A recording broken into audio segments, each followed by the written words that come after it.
Assalamualaikum warahmatullahi wabarakatuh. Kembali lagi dengan saya, Pandu Amarta, dan pastinya di channel Banyak Dimensi. Saya ucapkan banyak-banyak terima kasih kepada kalian teman-teman Dimensi. Semoga kalian diberi kesehatan dan kelancaran dimanapun kalian berada.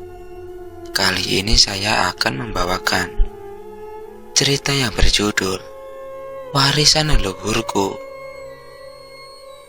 Cerita ini ditulis oleh Pandu Amarta.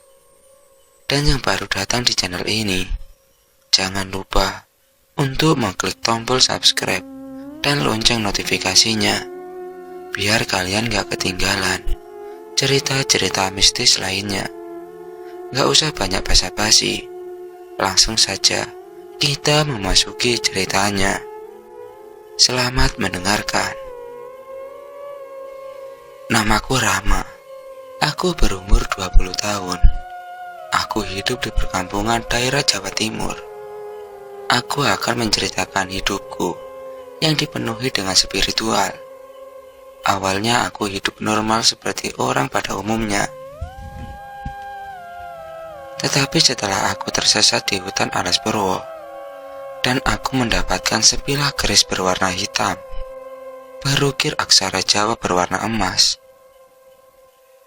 Hidupku mulai dikelilingi dengan hal-hal yang tak kasat mata.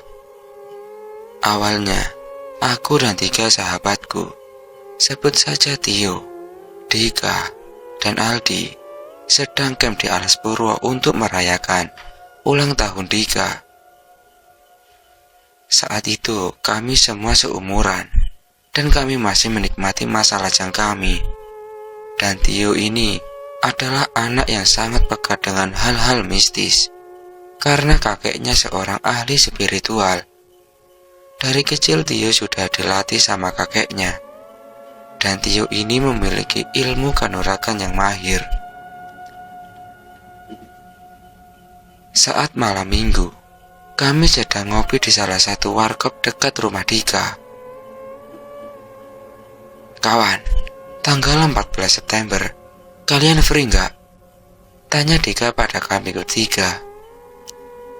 Kalau aku sih, akhir-akhir ini banyak free-nya, Dik.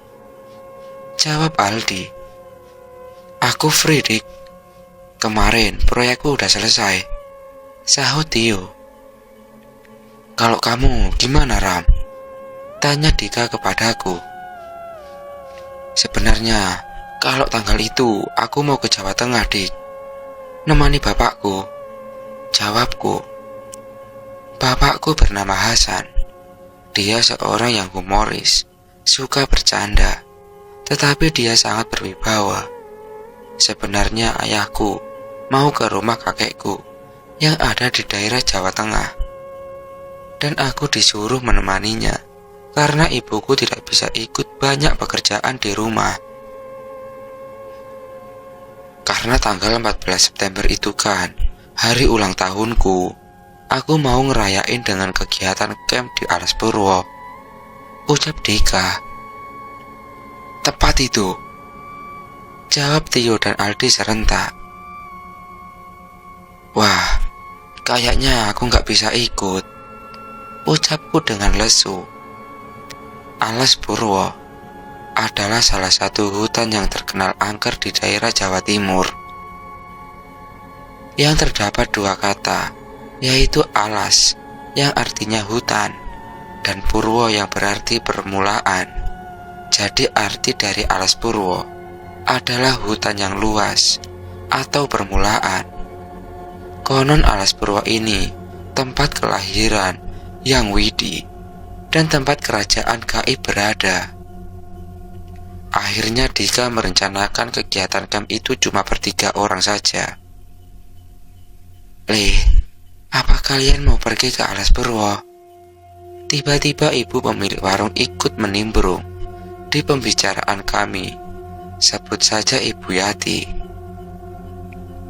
Iya, Bu, kami mau pergi ke sana, jawab Dika. Alas Purwo itu tempat yang tidak sembarangan untuk dikunjungi. Di sana banyak penghuninya Kalau kalian ingin ke sana, hati-hati ya.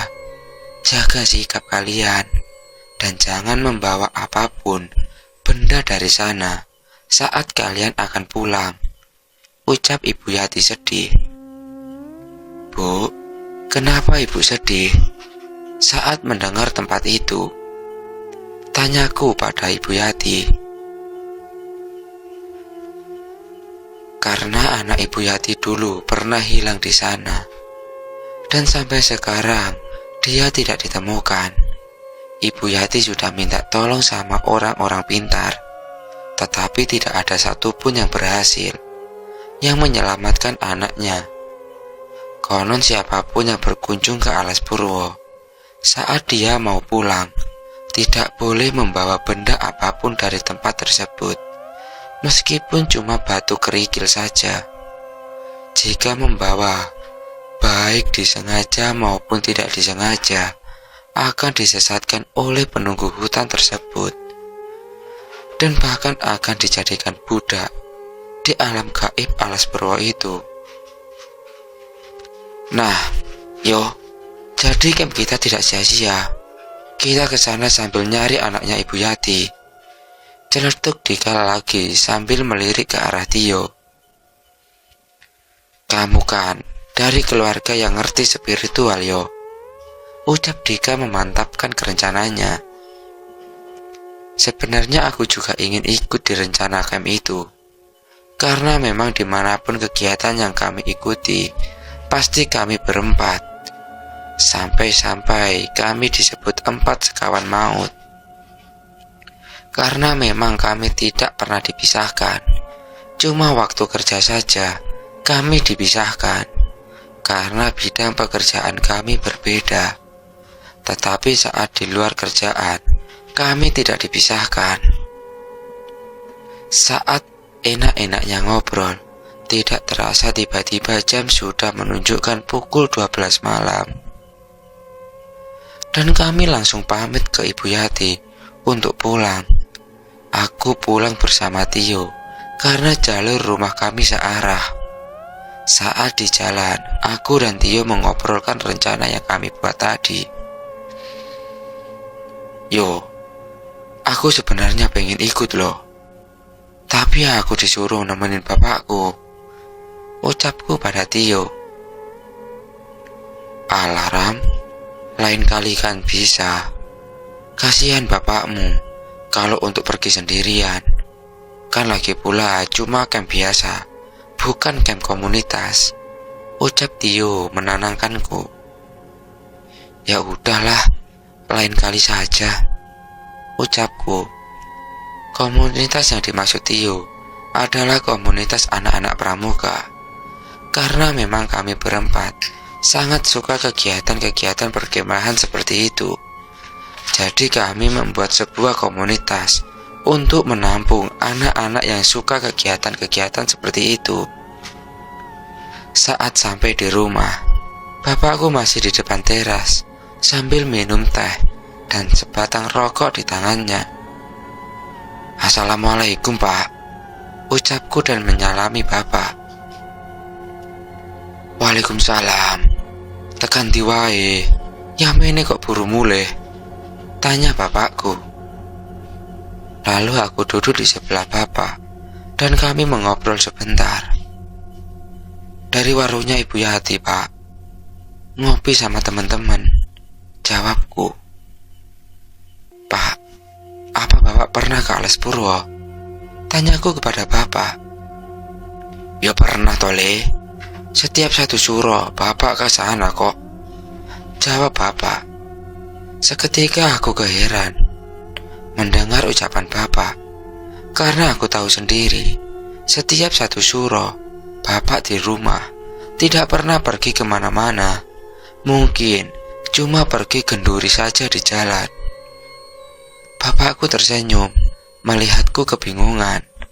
Belum sempat aku bertanya lagi, tiba-tiba bapak berucap, kamu akan tahu setelah kita bertemu kakekmu besok tanggal 14 September, Le, ucap bapakku sambil pergi masuk ke rumah. Maksudnya gimana toh Pak? Tanyaku penasaran. Tidak menjawab pertanyaanku. Bapak malah menyuruhku masuk. Saat di dalam, ternyata Bapak sudah membawa sebuah kotak kecil yang berukiran aksara Jawa. Aku sangat penasaran apa yang dimaksud perkataan Bapak tadi, dan apa yang tidak aku ketahui tentang keluargaku. Yang aku tahu selama ini, keluargaku hanyalah seperti keluarga pada umumnya. Ibuku seorang pembuat kue, dan bapak hanyalah seorang petani. Dan kakak laki-lakiku adalah seorang guru di SMA. Hanya itu yang aku tahu. Puk! Aku tersentak kaget. Tiba-tiba ada yang menepuk pundakku dan sambil berucap, "Ram, sebenarnya keluarga kita itu bukan keluarga sembarangan," ucap kakakku tiba-tiba. Maksudnya gimana, Mas? Aku kok tambah bingung dengan ini. Ada apa yang belum aku ketahui tentang keluarga ini? Tanyaku kepada kakakku. Gini Ram, kamu akan tahu saat ketemu kakek besok, jawab kakakku. Oh ya, kakakku ini bernama Tirta Amarta. Aku dan kakakku ini selisih 5 tahun, dan dia sudah menikah. Yang ku tahu di kakakku hanyalah seorang guru biasa. Di mana Tio berada? Setelah kita berpisah di perempatan, karena aku harus belok ke kanan dan Tio harus lurus, kita berpisah di perempatan jalan. Meskipun Tio punya rumah sendiri dan orang tuanya masih ada, tetapi Tio selalu tidur di rumah kakeknya, karena hanya Tio yang menemani kakeknya dan neneknya. Assalamualaikum, Mbah, Tio pulang, panggil Tio. Waalaikumsalam, sebentar, sahut nenek Tio. Klak, klak. Suara kunci pintu terbuka. Oh, kamu ini kebiasaan. Kalau pulang, selalu larut malam, bentak neneknya Tio. Ya ampun Ti, baru jam 12:30, bantah Tio. Tio ini meskipun mahir dalam ilmu kanuragan, tetapi sulit sekali untuk dibilangi. Karena memang Tio ini anaknya agak lain, alias selengean. Aduh, teriak Tio kesakitan karena telinga Tio yang kanan kena jurus jeweran kepiting milik utinya Tio. Ada apa toh? Kok ribut-ribut? Ini udah tengah malam loh, ucap kakeknya Tio yang keluar dari kamar sholat. Ini loh Nang, cucumu satu ini loh, susah banget dibilangin, jawab neneknya Tio. Nang, yang artinya Anang, panggilan seseorang untuk seorang laki-laki yang sudah tua. Iya Ti, ampun, gak tak ulangi kok, ucap pemohon Tio. Awas kamu ulangi lagi ya yo, akan aku potong telingamu, ancam utinya Tio. Iya Ti. Saat Tio mau ke belakang, tiba-tiba kakeknya Tio berucap, Yo, sini sebentar, Mbah mau bicara. Duduk di sini dulu. Mau bicara apa toh Mbah? Jawab Tio. Kamu mau pergi ke Alas Purwo yo? Iya Mbah, besok tanggal 14 September untuk merayakan ulang tahun Dika Mbah, jawab Tio keheranan. Kenapa kakeknya bisa tahu? Seperti yang di atas tadi, kakeknya Tio ini adalah ahli spiritual, dan kakeknya Tio punya kelebihan yang bisa memprediksi apa yang akan terjadi ke depannya. Dan kakeknya Tio menceritakan apa yang akan terjadi saat Tio camp. Kamu nanti di Alas Purwo akan mengetahui sesuatu yang kamu sendiri tidak menyangka. Dan kamu akan mendapatkan masalah karena salah satu temanmu akan membuat kesalahan yang fatal. Bahkan kamu sendiri yang mahir dalam ilmu kanuragan dan mengerti tentang spiritual tidak bisa menyelamatkan temanmu. Tetapi ada temanmu yang membantumu. Entah siapa, Mbak tidak tahu, karena mukanya sangat bersinar sekali. Tio dia mendengarkan dan memikirkan perkataan kakeknya itu. Karena memang kami berempat itu berbeda-beda sifat kami. Tio, dia anaknya selengean atau suka bercanda. Tetapi saat sudah berurusan dengan hal spiritual, dia yang paling serius. Dika, anak ini sebenarnya bisa menempatkan situasinya. Jika saat berdebat, dia selalu yang paling emosi. Saat ada masalah, dia yang paling suka mengeluh. Tetapi dia juga sih paling banyak idenya. Aldi, ini anak yang paling rajin, gercep, soal mengerjakan apapun. Tetapi kelemahannya sama perempuan. Sedangkan aku sendiri, si paling pendiam, cuma ngikut-ngikut ketiga sahabatku itu. Dan aku juga tidak tahu apa-apa, hanya laki-laki biasa. Kakeknya Tio tidak memberitahu masalah apa yang akan dia dapatkan di Alas Purwo. Di rumahku, aku duduk bersebelahan dengan Mas Tirta, dan bapak duduk di depan kami. Tak kusadari, bapak meletakkan sebuah kotak kayu yang sudah sangat tua. Tidak ada yang istimewa dari kotak itu, entah apa yang ada di dalamnya. Pak, kotak apa itu, Pak? Terus dapat dari mana, Bapak? Tanyaku penasaran. Ini peninggalan buyut Mule. Ini Bapak dapat dari kakekmu, jawab Bapak. Dengan pelan-pelan, Bapak membuka kotak tersebut dan mengeluarkan benda yang ada di dalamnya. Ada 2 pasang keris berukuran besar dengan warnanya yang coklat, dikombinasikan dengan ukiran khas Jawa. Lalu Bapak mengeluarkan lagi sebuah warangka tanpa ada kerisnya yang berwarna hitam legam, lalu tertulis aksara Sangsekerta. Aksara Sangsekerta itu jika diartikan tertulis amerta, dan kata amerta artinya adalah kehidupan. 2 keris tersebut adalah milik bapak dan kakakku. Untuk warangka itu, nggak tahu itu punya siapa. Ram, ini sudah waktunya bapak ngasihkan ini kepadamu, ucap bapak sambil menyerahkan warangka tersebut kepadaku. Aku menerima warangka itu dengan kondisi tambah bingung. Ada apa dengan keluargaku ini? Dan benda apa ini? Aku bertanya-tanya dengan diriku sendiri.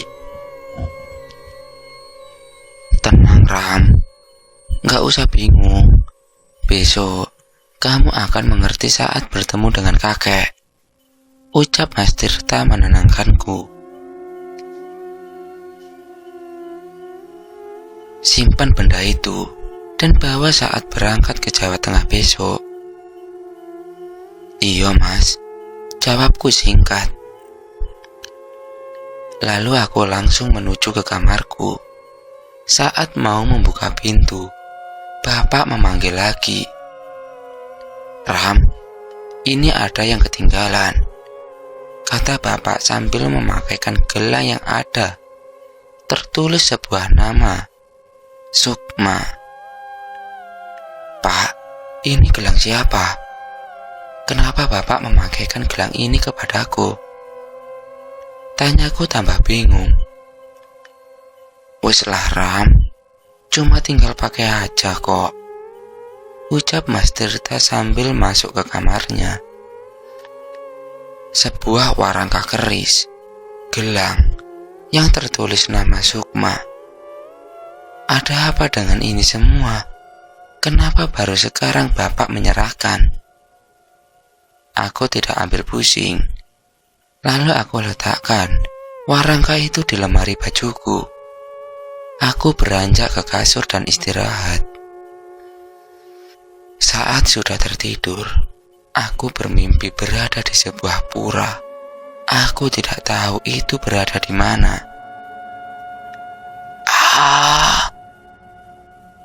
Maafkan aku tidak tahu apa-apa. Tiba-tiba aku mendengar sebuah teriakan dan tangisan. Tidak satu orang, kisaran ada 5 orang. Lalu aku mengikuti suara itu berasal. Saat sudah mendekati suaranya, aku melihat ada 2 tenda yang berada di tempat yang agak luas. Aku mengenali tenda itu, dan aku yakin tenda itu pasti milik Tio. Aku langsung menghampirinya. Benar saja, ketiga sahabatku berada di situ. Tetapi, kenapa ada 2 wanita? Siapa wanita itu? Tio tergeletak tak berdaya. Mulutnya berceceran darah, dan tangannya sedang menggenggam sebuah jarum besar berwarna biru. Tio! Aku berteriak sekencang-kencangnya dan terbangun. Apa yang terjadi dengan Tio? Dan sebenarnya siapa keluargaku itu? Tanggal 14 pun tiba. Ketiga sahabatku sudah pada packing untuk berangkat dan mereka berkumpul di rumah Dika. Ternyata mereka tidak jadi bertiga, tetapi berlima. Ada saudara Dika yang ingin ikut. 2 cewek itu bernama Anika dan temannya Sukma. Mereka sudah pada kumpul, tinggal menunggu Tio aja, dan mereka langsung berangkat. Beberapa menit kemudian, Tio telah datang. Lama banget yuk. Semua sudah pada ngumpul nih, tanya Aldi.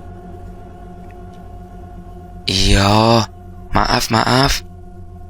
Tadi ada urusan sebentar sama Mbah Kakung, jawab Tio meminta maaf. Loh, ini kan Anika. Ikut juga nih, tanya Tio. Iya mas, kemarin Mas Dika bilang sama Anika kalau mau camp. Dan aku pas libur kuliah juga, jadi ikut deh, jawab Anika sambil tersenyum tipis. Terus yang satu ini siapa? Tanya Tio lagi. Saya Sukma mas, saya teman kuliahnya Anika, jawab Sukma sopan. Tio merasa sangat khawatir ketika ada 2 wanita ikut di kegiatan ini. Tio kepikiran kata kakeknya kemarin. Ya Tuhan, lindungilah kami dari bahaya apapun. Batin Tio berdoa. Oke Dik, kita berangkat naik apa? Tanya Aldi. Naik itu, jawab Dika sambil menuju ke arah samping rumahnya. Ternyata Dika sudah menyewa mobil untuk kegiatan ini, dan kami langsung memasukkan barang-barang ke dalam mobil, lalu berpamitan sama neneknya Dika. Dika ini tinggal sama neneknya. Dia disuruh ayahnya untuk menjaga neneknya, karena ayah dan ibunya bekerja di luar kota. Mereka berlima pun berangkat menuju Alas Purwo, di mana aku berada. Pagi itu ayahku sudah siap untuk berangkat, sedangkan aku masih baru bangun tidur. Tapi malamnya aku sudah menyiapkan apa yang akan aku bawa Saat melihat jam dinding, aku langsung meloncat dari tempat tidurku. Karena jam sudah menunjukkan pukul 5 pagi. Sedangkan keretanya berangkat pukul 6 pagi. Jaraknya rumahku dengan stasiun itu membutuhkan waktu 1 jam. Piur. Aku mandi dengan cepat-cepat, sampai salah ambil sabun. Seharusnya sabun untuk muka, malah aku buat sampoan. Kok samponya gak ada busanya ya? Batinku. Aku melihat botolnya. Ternyata tertulis sabun untuk muka. Wah, asem, umpatku. Saat setelah mandi, karena memang waktu sudah mepet, dari kamar mandi sampai ke kamar aku lari. Sampai ibuku kaget, dikira kambing bapak lepas, karena handuk yang kupakai berwarna putih persis dengan warna kambing bapak. Pak, bapak, teriak ibuku. Ono apa toh, Bu? Ono apa? Kambingnya lucu, Pak. Lari ke depan tadi. Karena ibu teriak-teriak, ada yang lari-lari ke depan. Aku membuka pintu kamar dan mengeluarkan kepalaku. Bu, yang lari Rama, bukan kambingnya bapak, teriakku dari kamar. Oh, bocah kok, umpat ibu.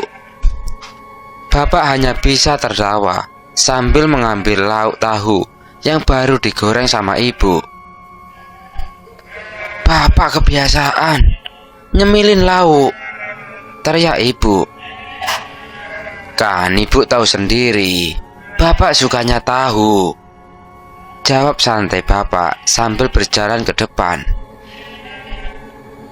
Ram, cepat, habis ini kita berangkat. Iya pak, bentar, masih pakai sepatu, jawabku. Kemudian aku keluar dan sudah menggendong tasku. Ayo pak, berangkat, ajakku. Bentar, nunggu bekal dari ibu. Karena tidak sempat untuk sarapan, jadi ibu membuatkan bekal supaya kami nanti bisa sarapan di jalan. Ini pak bekalnya, ucap ibu dari dapur. Tepat pukul 5.20, aku dan bapak berangkat menuju stasiun dengan menaiki sepeda motor. Nanti selama kita berada di Jawa Tengah, sepedanya akan ditaruh di stasiun. Singkat cerita, aku dan bapak sudah nyampe di stasiun dan langsung masuk ke dalam kereta. Saat di kereta, aku melihat seorang nenek yang melihatku dari kaki sampai kepalaku. Dia memperhatikanku dengan tajam. Tapi saat aku balik menatapnya, nenek itu tersenyum padaku, dan aku senyum ramah padanya.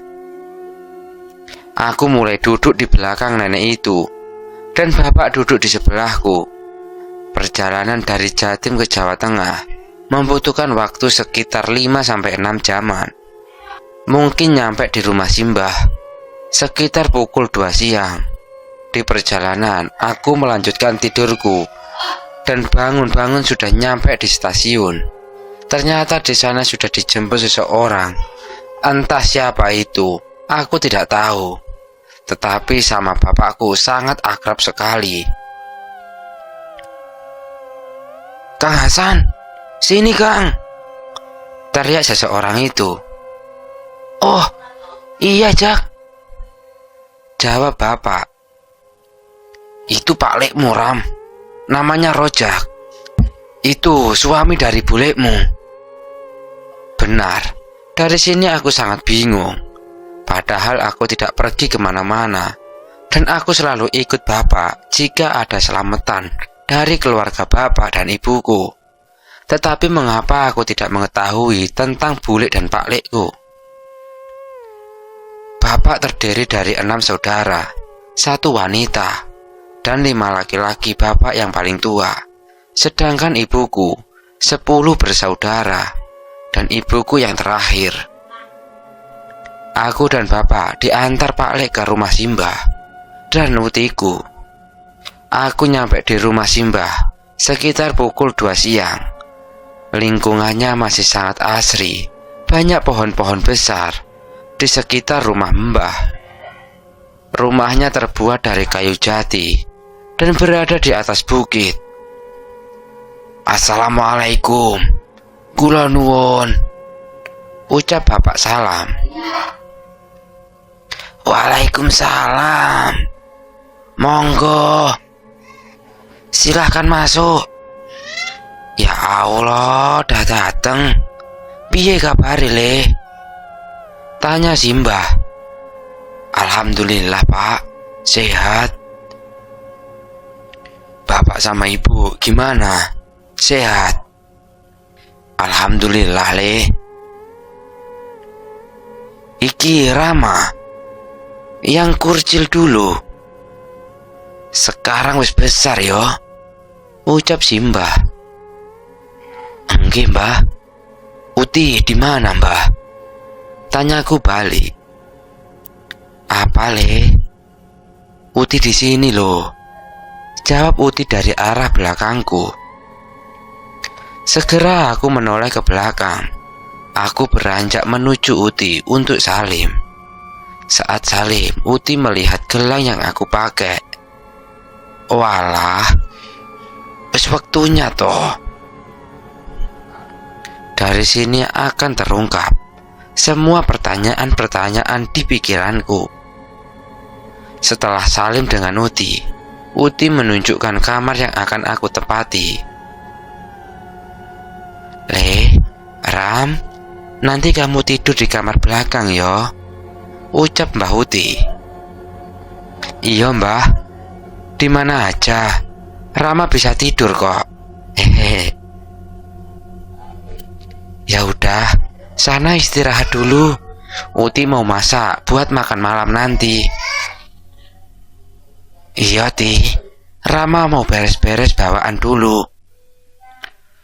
Saat aku masuk ke kamar, aku dibuat takjub oleh kamar itu. Hiasan-hiasan Jawa dan ukiran-ukiran Jawa terpajang di setiap dinding kamar. Ada hal yang membuatku penasaran. Di dinding sebelah kanan kasur terpajang 5 buah wayang kulit. Aku menatap takjub dengan wayang itu.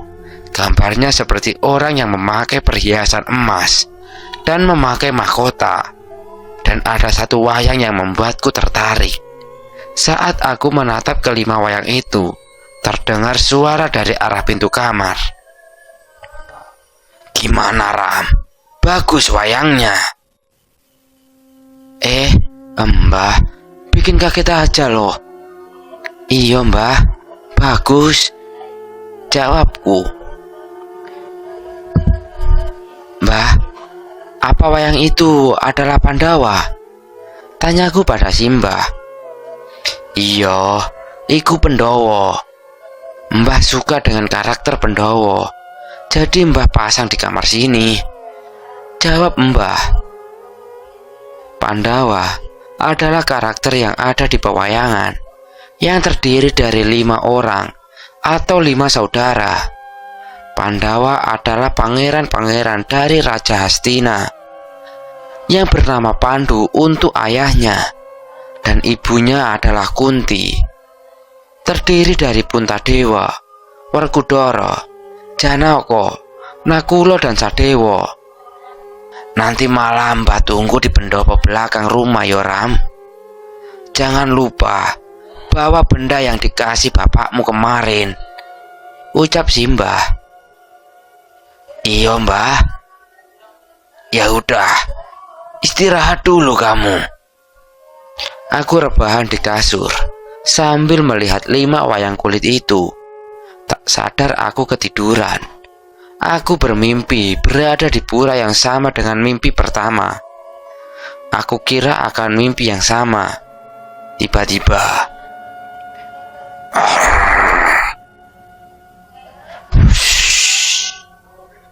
terdengar erangan seperti singa.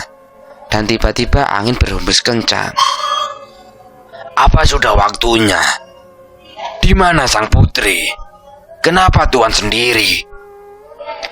Seekor singa bersayap. Siapa kamu? Jangan bunuh aku,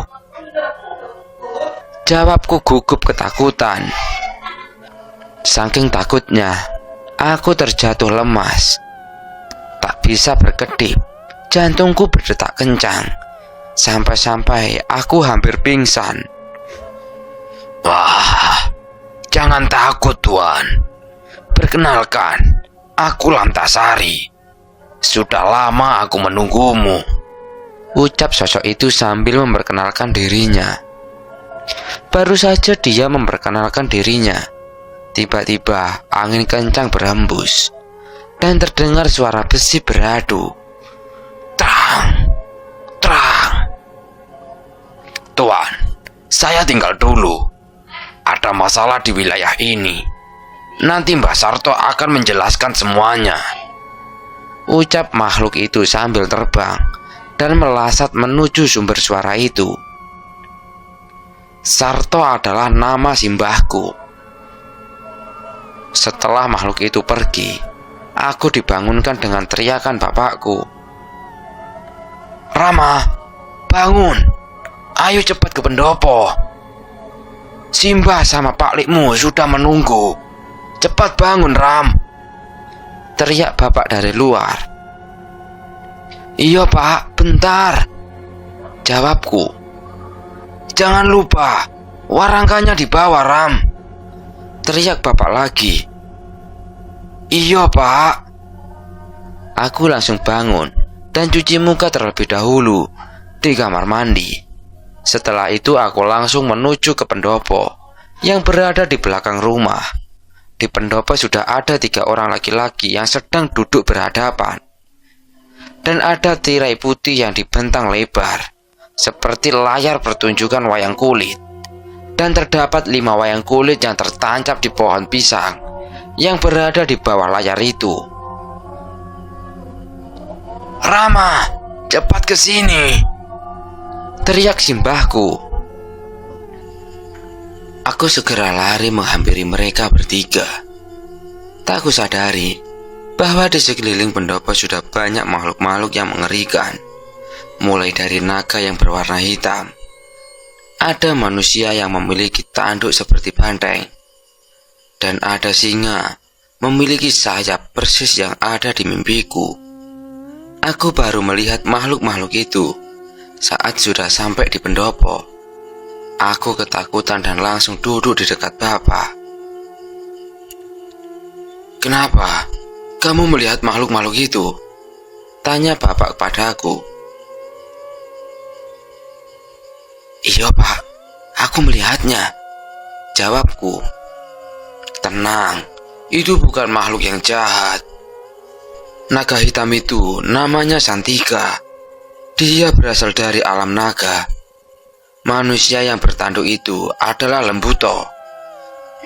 Dan singa bersayap itu namanya Lantasari, Pak. Sebelum bapak menyebut namanya, sudah aku potong. Kamu sudah tahu namanya? Tanya Simbah. Sudah, Mbah. Tadi waktu tidur aku bermimpi bertemu dia. Ya sudah, Mbah akan memulai menjelaskan semuanya, Rama. Pasti kamu banyak pertanyaan tentang ini semua. Sebelum Mbah menjelaskan, kamu duduk di depan Mbah, perintah Mbah. Aku beranjak duduk di depan Mbahku. Lalu Mbah meletakkan tangannya di dahiku, dan aku disuruh untuk memejamkan mataku.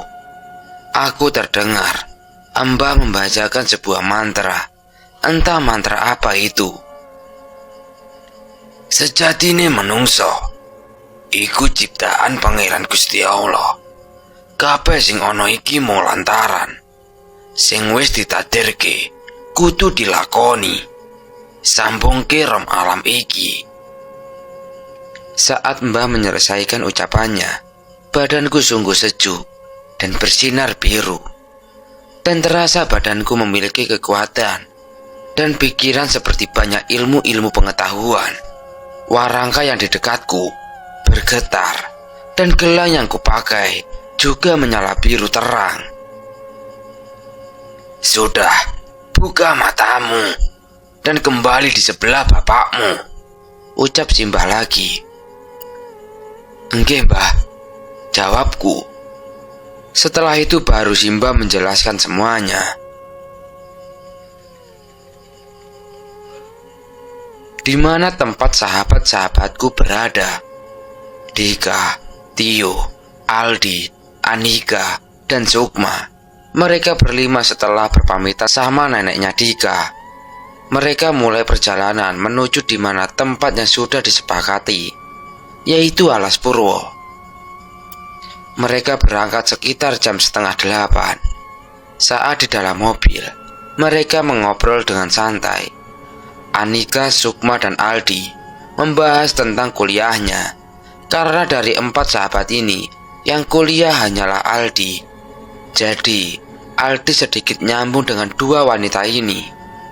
Ya, seperti biasa, si Aldi sedikit caper sama 2 wanita ini.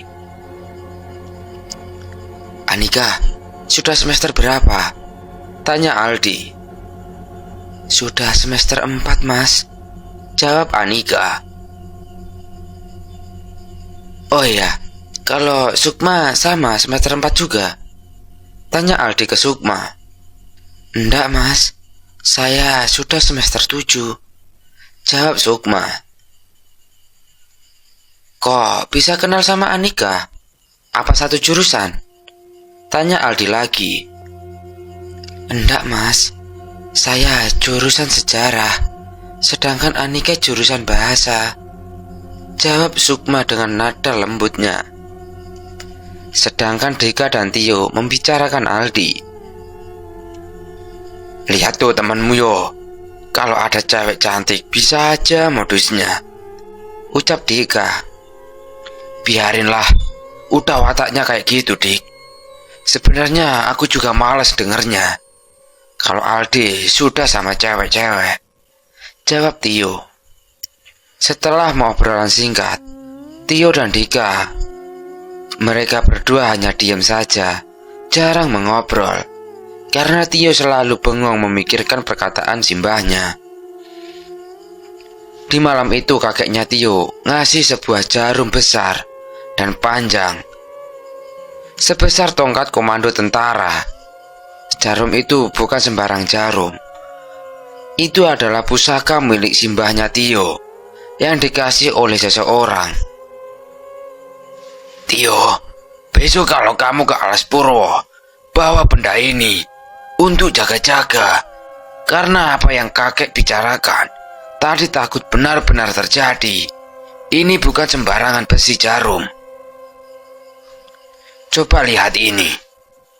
Mbahnya Tio membacakan sebuah mantra. Tiba-tiba jarum besar itu menyala biru dan berubah menjadi kecil seperti jarum pada umumnya.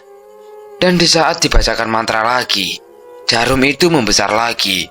Memang benar, saat aku memegang jarum itu ada kekuatan yang sangat besar di dalamnya.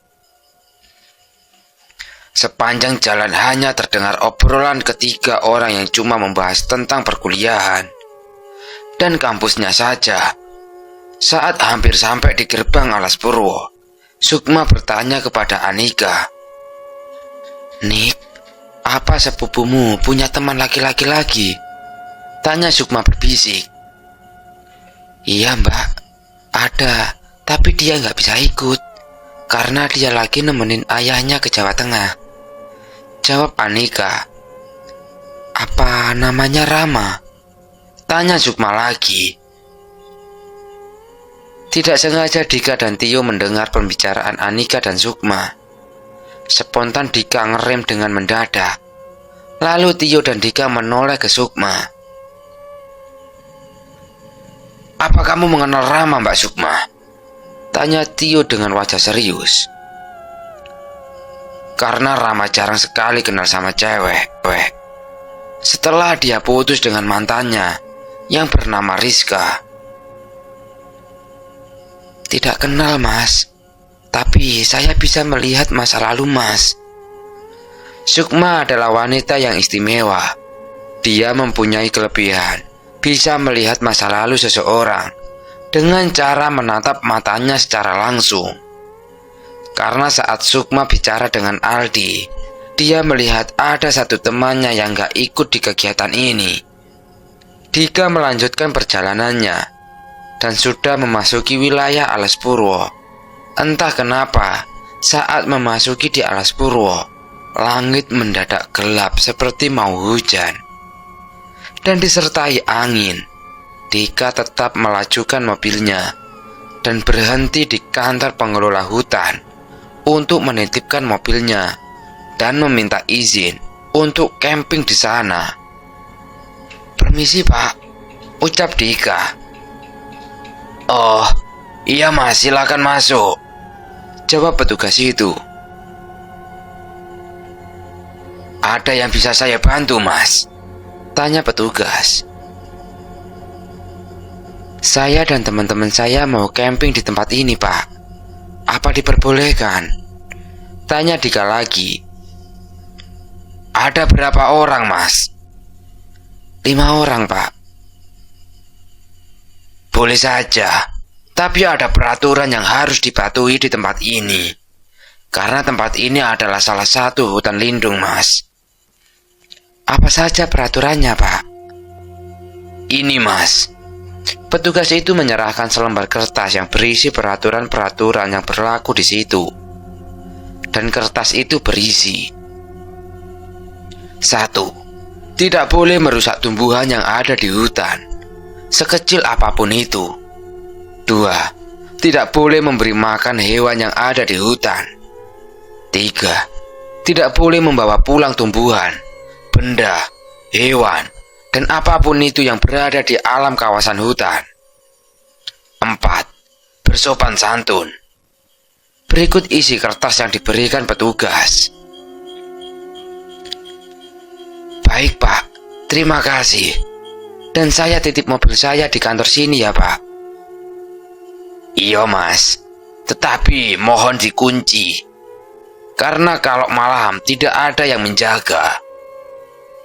"Baik, Pak. Terima kasih, permisi." Setelah mendapatkan izin, Dika keluar dari kantor menuju ke teman-temannya. "Gimana, Dik?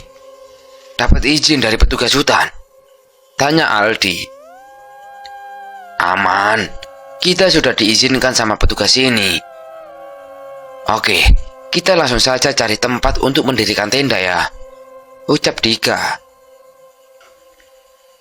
"Oke, meluncur," jawab serentak mereka berempat. Saat mereka mau jalan, "Tunggu!" panggil petugas dan lari menuju ke mereka. "Iya, Pak, ada apa?" tanya Tio. "Saya lupa, Mas. Ini hari Kamis, Mas. Malam Jumat Legi. Jika kalian ingin camping, jangan mendekati gua atau pura ya." "Memangnya kenapa, Pak?" tanya Tio lagi. "Karena setiap malam Jumat Legi, di gua atau pura selalu ada cahaya biru yang menyala, Mas. Entah itu hal baik atau buruk. Demi keselamatan kalian, jangan mendekati itu ya." "Baik, Pak. Terima kasih sudah mengingatkan kami. Kalau begitu, kami permisi," ucap Tio.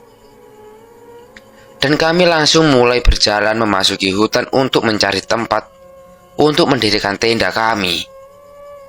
Langit masih tertutup dengan awan hitam, seolah sudah tidak mampu untuk menahan jatuhnya air hujan. "Teman-teman, kita cepat cari tempatnya dan segera mendirikan tenda," ucap Tio gelisah.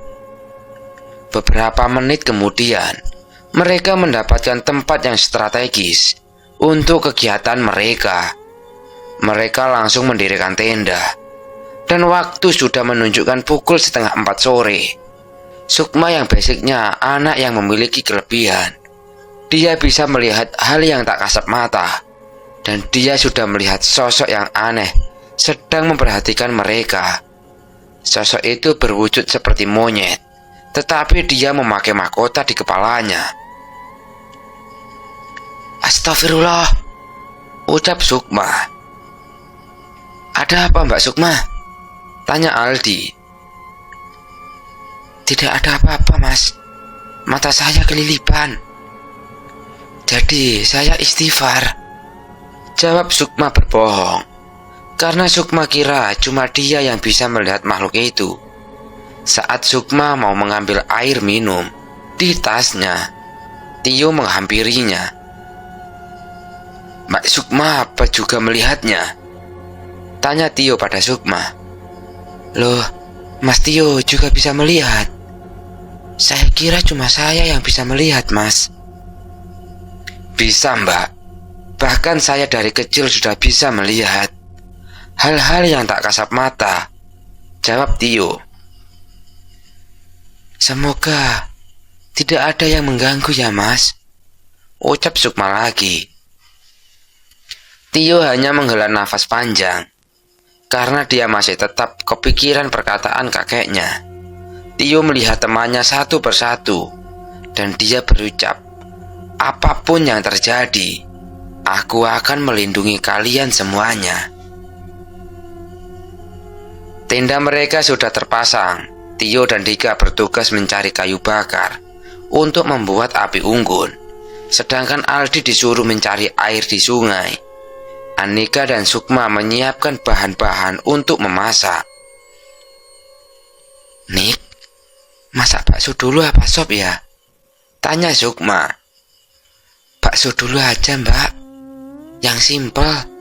Karena mereka capek sekali habis perjalanan seharian, jadi mereka memasak yang simpel supaya bisa cepat makan. Di mana Aldi berada? Saat Aldi menuju ke sungai untuk mengambil air, Aldi terkejut karena air sungai kecil, jadi butuh waktu lama untuk mengisi 3 jerigen berukuran 5 liter. Udah pasti lama ini, ucap Aldi sendiri.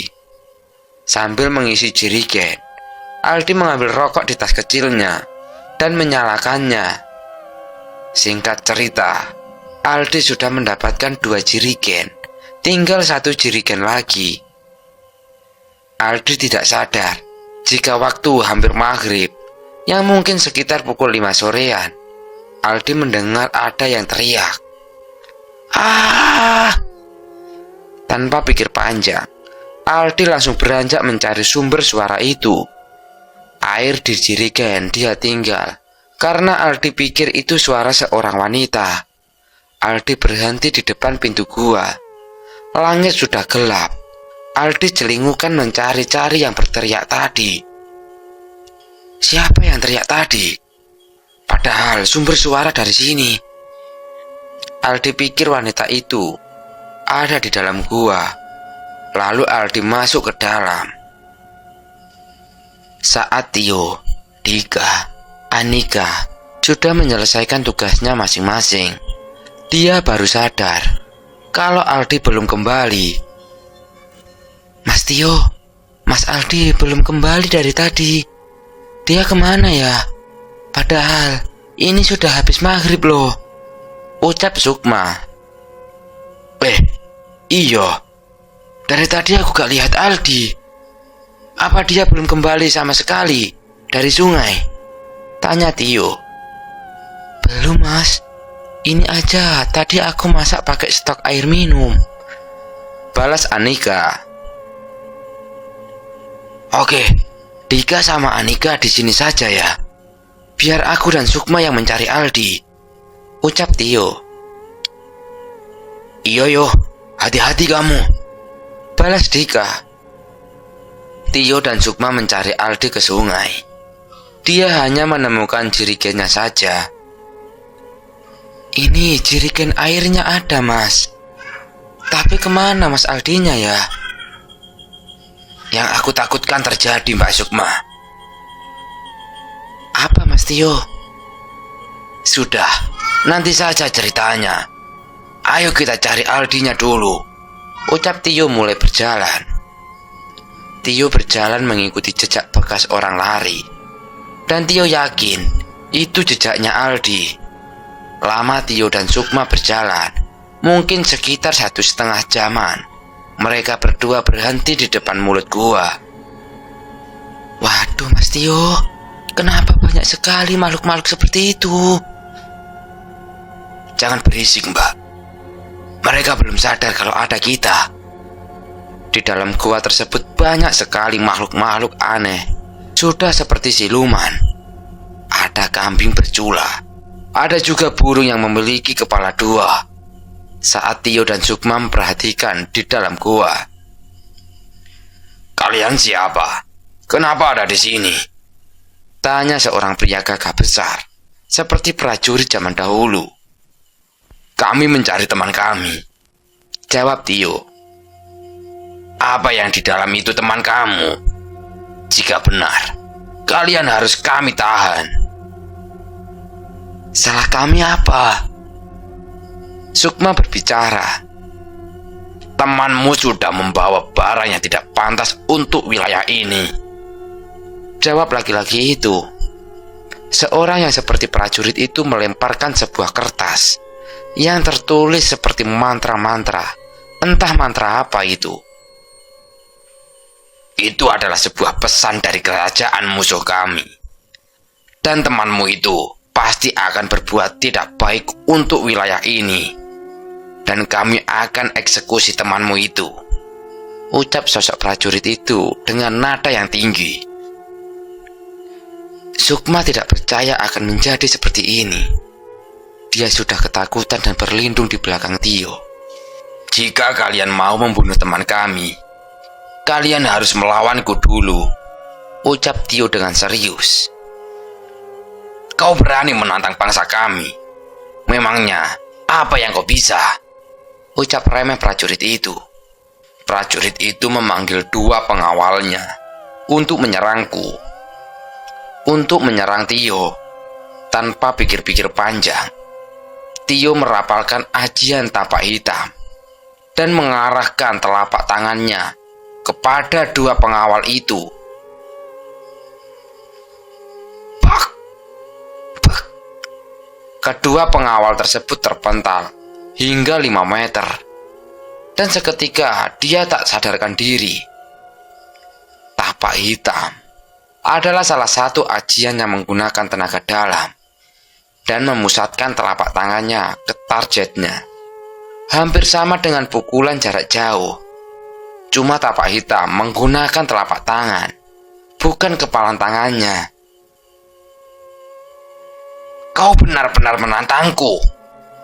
Laki-laki itu tidak terima jika anak buahnya dikalahkan dan langsung menyerang secara fisik. Mereka berduel, jual beli pukulan. Tetapi Tio kewalahan. Karena dari fisik Tio kalah jauh dan postur tubuhnya juga kalah jauh.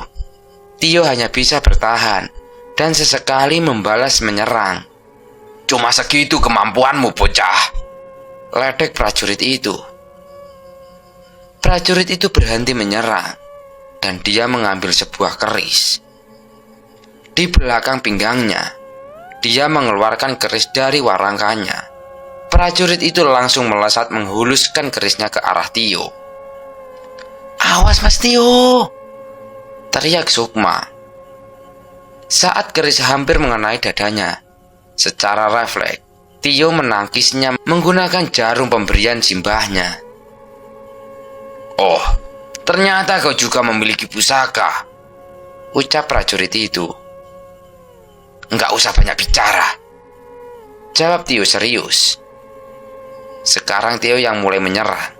Mereka sekarang hampir imbang karena prajurit itu beradu dengan jarum Tio.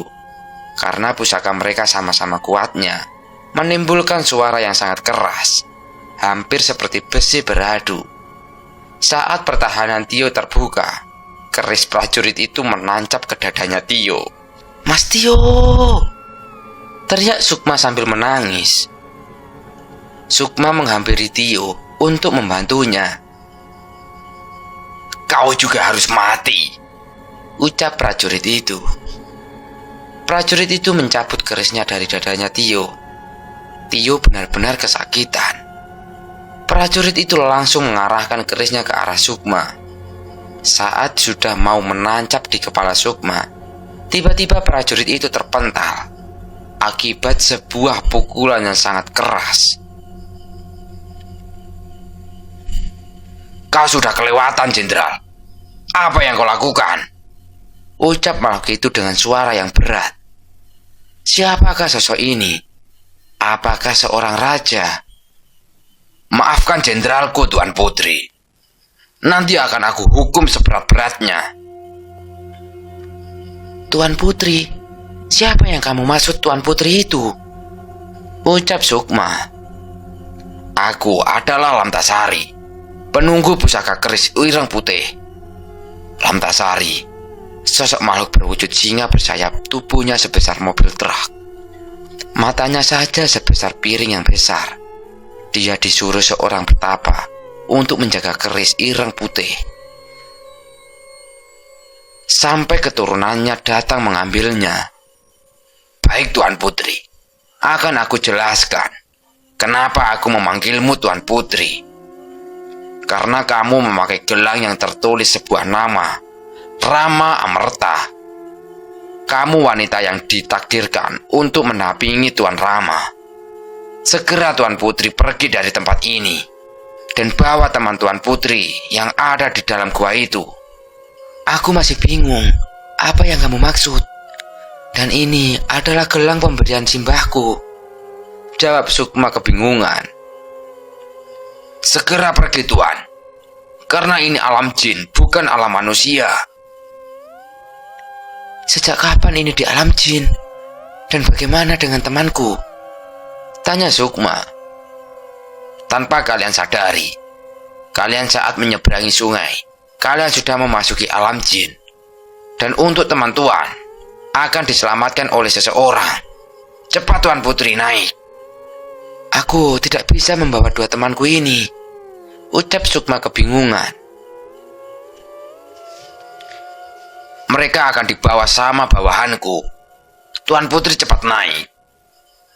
Sukma menaiki Lamtasari dan terbang menuju perbatasan portal gaib.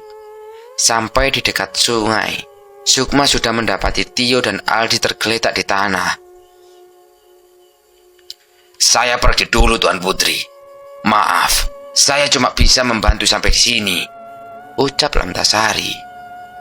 Sukma hanya terdiam melihat sosok singa bersayap itu pergi. Dan Sukma bingung apa yang harus dia perbuat. Melihat kedua temannya tidak berdaya, Sukma hanya bisa menangis di sebelah temannya. Tak lama Dika dan Anika datang. Mereka berdua kaget melihat kedua temannya tak berdaya. "Mbak Sukma, apa yang terjadi? Kenapa Mas Aldi dan Mas Tio bisa sampai kayak gini?" tanya Anika panik. Sukma hanya bisa terdiam dan menangis. Anika menghampiri Sukma dan memeluknya. Sedangkan Dika mematung melihat kondisi Tio yang berlumuran darah di dadanya. Tio tersadar, tetapi badannya tidak bisa bergerak sama sekali karena luka yang dialami sangat parah sekali. "Mas Tio, jangan bergerak dulu. Mas Dika, ayo kita pulang saja dan bawa Mas Tio ke rumah sakit," ucap Sukma. Tanpa pikir panjang, Dika menggendong Aldi, Anika dan Sukma membopong Tio. Mereka berjalan menuju ke tenda. Banyak sosok-sosok yang memperhatikan mereka. Sesampai di tenda, sudah ada sosok berwujud kera yang memakai mahkota, tetapi yang bisa melihat hanyalah Sukma. "Siapa kamu? Mau apa kamu?" teriak Sukma. Dika dan Anika yang tidak bisa melihat kebingungan mendengar Sukma berteriak. "Mbak, kamu bicara sama siapa?" Tanya Anika. Lagi dan lagi, Sukma hanya terdiam. Anika, letakkan Tio dulu. Mbak mau apa? Dia meletakkan Tio ke tanah dan melangkah menuju ke sosok itu. Wajah Sukma sudah dibanjiri air matanya. Tatapannya serius. Nik, kenapa dengan Sukma? Dika bertanya sama Sukma. Nggak tahu, Mas. Ini kayaknya salah satu dari kita ada yang melakukan kesalahan, ucap Anika. Oh, cegah Sukma mendekat makhluk itu, ucap lirih Tio. Makhluk apa yo? Kami nggak bisa melihat apa-apa, ucap Dika. Sudah, hentikan saja. Dika dan Anika langsung lari menahan Sukma. Sukma, sudah berhenti. Tio merapalkan sebuah mantra. Dia memegang pusaka jarum itu lagi, dan badannya sudah tidak berdaya. Tio masih memaksakan dirinya untuk berdiri. Luka bekas tusukan keris masih mengeluarkan darah. Mas Tio, sudah mas, biar Sukma saja, ucap Sukma sambil menangis melihat perjuangan Tio untuk melindungi teman-temannya. Seketika, Dika dan Anika juga meneteskan air matanya, padahal mereka tidak tahu apa yang sedang terjadi. Moto batinku ya moto batinmu, ucap Tio. Seketika Dika dan Anika bisa melihat sosok itu. Mereka langsung ketakutan dan mematung. Tanpa aba-aba, Tio langsung melempar jarum yang dia pegang ke arah makhluk itu. Jarum itu melaju kencang, tetapi dengan mudah makhluk itu menangkisnya. Teng! Tio sudah tidak bisa apa-apa lagi. Dia terjatuh ke tanah dan memuntahkan darah. Mas Tio! Anika yang di dekat Tio berteriak. Saat Anika berteriak, Aldi tersadar, dan dia mengamati apa yang terjadi. Melihat Tio sudah tak berdaya, Aldi langsung menghampiri Tio dan memeluk Tio. Maafkan aku yo, aku yang salah, ucap Aldi sambil menangis. Semua berkumpul di dekat Tio. Mereka sudah tidak memikirkan makhluk yang ada. Mereka meratapi keadaan Tio. Tiba-tiba terdengar dari jauh. Dika, Tio, Aldi, kalian di mana? Dika yang mengenali suara itu langsung menyaut. Kami di sini, Ram. Di mana diriku berada? Simbah mulai bercerita. Dahulu di zaman kerajaan, ada seorang petapa yang bisa pergi ke semua zaman. Baik zaman dahulu, zaman masa depan. Dia bernama Daryo Amerta. Dan dia adalah leluhur kita. Jadi di setiap nama dari keluarga kita pasti ada kata Amerta di belakangnya. Itu cuma nama biasa yang artinya kehidupan. Dan di keluarga kita tidak ada yang memiliki kekuatan atau ajian-ajian. Keluarga kita hanya keluarga biasa yang menjunjung tinggi warisan leluhur. Tetapi dari keluarga kita ada dua orang yang istimewa. Mereka adalah titisan dari tokoh di pewayangan, yaitu Tirta Amerta, titisan dari Puntadewa. Dan yang kedua yaitu aku, Rama Amerta, titisan dari Janoko. Warangka keris dan gelang yang aku miliki itu benda yang berasal dari zaman pewayangan.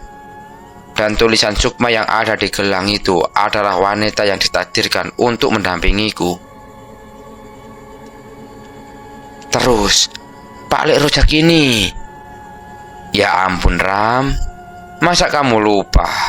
Pak Lek itu suami dari bulekmu. Pak Lek baru pulang dari kerja di luar negeri. Saat Pak Lek berangkat, kamu lo juga mengantar Pak Lek, ucap Pak Lek Rojak.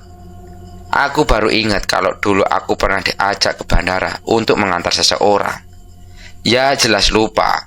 Waktu itu aku masih kecil sekali. Mbah, lalu kerisnya ada di mana? Tanya aku. Ada di Alas Purwo. Dan sekarang kamu harus segera mengambilnya. Karena sudah ada makhluk yang mengincar keris itu. Ucap si Mbah. Wah, ini kan jauh, Mbah. Alas Purwo ada di Jawa Timur, sedangkan aku ada di Jawa Tengah. Ucapku. Lalu bapak berdiri membawa kerisnya, berjalan menuju ke batu yang sangat besar di sebelah pendopo. Rama, kesini, duduk di atas batu ini, dan bawa warangka itu. Tanpa bertanya, aku menuruti perkataan bapakku. Aku duduk bersila dan memejamkan mataku. Aku mendengar bapak mengeluarkan kerisnya dan membacakan mantra, entah mantra apa itu.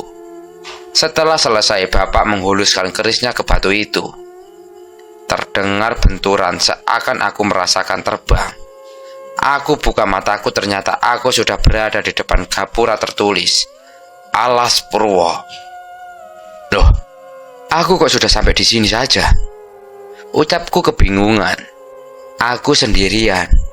Tanpa pikir panjang, aku segera memasuki kawasan Alas Purwo tersebut. Saat di kantor pengelola ada satu mobil terparkir di sana. Aku berpikir itu pasti mobil yang dibawa teman-temanku. Langsung saja aku memasuki wilayah hutan itu untuk mencari mereka berada di mana. Sepanjang aku jalan, banyak sosok-sosok yang memperhatikanku, mulai dari kuntilanak, siluman, jin, dan sejenisnya. Tetapi mereka tidak berani mendekat atau menggangguku. Sebenarnya aku takut, tapi aku hiraukan saja rasa takutku itu. Saat sudah memasuki hutan agak jauh, aku memanggil-manggil nama-nama temanku. Dika, Aldi, Tio. Setelah aku berteriak, beberapa saat kemudian ada balasan. Rama, kami ada di sini, teriak Dika. Aku langsung menghampiri suara itu. Benar, itu mereka. Tapi yang aku khawatirkan terjadi. Persis seperti yang ada di mimpiku. Tio tergeletak, tak berdaya. Mulutnya berceceran darah dan ada luka di dadanya. Ada apa dengan Tio? Kenapa bisa sampai begini? Tanyaku. Mas Tio bertarung dengan prajurit wilayah sini, jawab Sukma. Kamu siapa? Kenapa ada wanita-wanita ini? Katanya, kalian cuma bertiga saja. Tanyaku kepada kedua temanku. Aku Sukma, Mas. Dan Mas ini, apa Mas Rama? Iya, aku Rama. Sukma. Aku tidak asing dengan namamu. Belum sempat Sukma membalas perkataanku, tiba-tiba angin kencang datang. Ada sosok besar yang menghampiri kami. Ya, betul. Itu adalah Lamtasari, sosok singa bersayap yang sangat besar. Selamat datang, Tuan. Sudah ratusan tahun kami menunggu Tuan. Dan terima kasih Hanoman sudah menjaga mereka. Hanoman? Aku tidak menyadari bila ada sosok kera bermahkota di belakangku. Lamtasari, kenapa dengan teman-temanku? Dan siapa yang menyerang temanku? Tanyaku. Maaf Tuan, itu kesalahan anak buahku, dan dia sudah kami hukum. Mari Tuan, semua sudah menunggumu, ajak Lamtasari. Tidak, sebelum temanku selamat, aku tidak mau ikut denganmu, jawabku. Baik Tuan, akan aku sembuhkan temanmu. Lamtasari mengambil botol kecil dari balik sayapnya. Botol itu terbuat dari kayu. Oleskan cairan ini pada lukanya. Nanti dia akan pulih seperti semula, ucap Lamtasari. Aku mengambil botol itu dan mengoleskan di dadanya Tio. Saat aku oleskan, ada cahaya biru terang yang bersinar, dan lukanya Tio menutup seketika, tetapi dia belum sadar. Sudah Tuan, cepat ikut denganku, dan segera ambil keris itu, karena ada sosok yang mengincarnya, ucap Lamtasari. Baik, aku akan ikut denganmu. Tolong jaga teman-temanku, ucapku. Tenang Tuan, di sini ada Tuan Hanoman. Tidak ada makhluk yang berani melawan Tuan Hanoman. Lalu aku menaiki tubuh Lamtasari untuk mengambil sebuah keris. Ayo Lamtasari. Tuan Putri, kamu juga harus ikut. Karena keris ireng putih hanya bisa diambil dengan kedua gelang itu, ucap Lamtasari. Aku melihat lengan wanita yang bernama Sukma itu. Ada gelang yang mirip dengan punyaku, tetapi warnanya hitam, sedangkan punyaku berwarna putih. Ayo Mbak, biar cepat selesai, ajakku pada Sukma. Baik Mas, jawab Sukma dan menaiki Lamtasari. Kami berdua terbang menuju sebuah pura. Yang di sana sudah banyak prajurit-prajurit zaman dahulu. Saat kami datang, mereka semua memberi hormat kepada kami berdua. Tuan, cepat ambil keris itu, perintah Lamtasari. Di mana kerisnya? Saya tidak melihat, tanyaku bingung. Itu Tuan, tertancap di batu besar itu. Aku menghampiri batu itu. Memang ada gagang keris di sana. Saat aku memegang keris itu, gelang yang aku pakai menyala biru terang, dan warangka yang aku selipkan di pinggang bergetar hebat, seolah merespon. Lalu aku tarik keris itu, tetapi sangat keras. Sulit untuk menarik keris yang tertancap di batu itu. Tuan, ajak Tuan Putri untuk menariknya, karena hanya dengan bertemunya gelang yang kalian pakai, keris itu bisa dicabut, ucap Lamtasari. Mbak, mohon kesini, bantu aku untuk menarik keris ini, ucapku. Baik Mas. Sukma mendekat ke arahku. Lalu kami berdua memegang gegang keris itu. Dengan mudah keris itu keluar dengan sendirinya. Menyala terang keris itu. Bilahnya berwarna hitam, dan di tengahnya berwarna putih. Saat melihat keris itu, sungguh sejuk hatiku, seolah aku memiliki kekuatan dan pengetahuan yang tinggi. Lalu aku memasukkan keris itu ke dalam warangka. Terima kasih Mbak, sudah mau membantuku. Iya Mas, sama-sama, jawab Sukma. Tuan, tugasku sudah selesai, dan kami akan kembali di mana seharusnya kami berada, karena tugas kami hanya untuk menjaga pusaka itu, dan Tuan Hanoman yang akan meneruskan tugasku. Ya, saya juga berterima kasih, dan saya meminta maaf apa yang telah diperbuat dengan temanku Aldi. Saat di perjalanan menuju ke pura, Sukma menceritakan semua yang telah terjadi. Setelah aku mendapatkan keris itu, Lamtasari pamit untuk kembali ke asalnya, dan aku juga kembali di mana teman-temanku berada. Di sana, Hanoman sudah tidak ada. Hanya ada teman-temanku yang sudah tertidur semuanya. Aku duduk di depan tenda karena tidak mau mengganggu tidur teman-temanku. Aku mengeluarkan rokok lalu menyalakannya. Mbak, tidak tidur, ucapku membuka obrolan dengan Mbak Sukma yang sedang sibuk mencari selimut untuk Anika. Tidak Mas, aku sudah tidak bisa tidur. Kenapa Mbak? Apa ada yang masih Mbak pikirkan? Tanyaku lagi. Iya Mas, ada. Apa yang Mbak pikirkan tentang gelang ini? Iya Mas, kenapa di gelangku tertulis nama Mas, dan di gelang Mas tertulis namaku? Setelah aku mendengar perkataan Sukma, aku baru sadar jika gelangku juga tertulis nama Sukma. Apa namanya Mbak? Sukma Srikandi. Iya Mas, dan namanya Mas Rama Amerta kan? Iya Mbak, benar, itu namaku. Nanti akan saya tanyakan sama simbahku Mbak. Mbak nggak usah khawatir. Aku dan Sukma mengobrol sampai pagi dan mempersiapkan sarapan untuk teman-temanku. Setelah sarapan matang, aku membangunkan semua teman-temanku. Hanya Tio yang masih belum bisa berdiri karena tenaganya benar-benar terkuras karena menahan luka yang cukup fatal. Tetapi untungnya Lamtasari menyembuhkannya. Setelah kami semua sarapan, kami bersiap untuk pulang.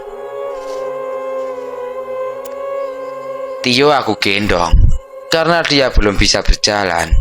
Saat sampai di kantor pengelola, di sana sudah ada satu petugas yang kemarin.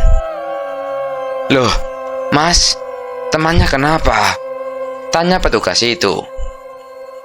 Oh, kemarin kepleset di kali, Pak, saat ambil air. Jawab Aldi berbohong. Kok laki-lakinya ada 4? Kemarin kan cuma 3. Tanya petugas lagi. Iya Pak, tadi malam dia menyusul kami. Jawab Aldi lagi. Oh begitu ya Mas. Ya udah, kalau pulang hati-hati ya Mas. Iya Pak, terima kasih atas semuanya ya Pak. Kami permisi dulu. Jawab Aldi. Lalu kami semua masuk mobil dan lanjut untuk pulang. Bersambung. Akan saya lanjutkan di bagian kedua. Saya Pandu Amerta ucapkan terima kasih untuk para pendengar semuanya. Semoga cerita ini bisa menghibur kalian. Dan yang baru datang di channel ini, jangan lupa untuk mengklik tombol subscribe dan lonceng notifikasinya, biar kalian semuanya gak ketinggalan cerita-cerita dari Kang Pandu. Sekian, saya pamit undur diri. Wassalamualaikum warahmatullahi wabarakatuh.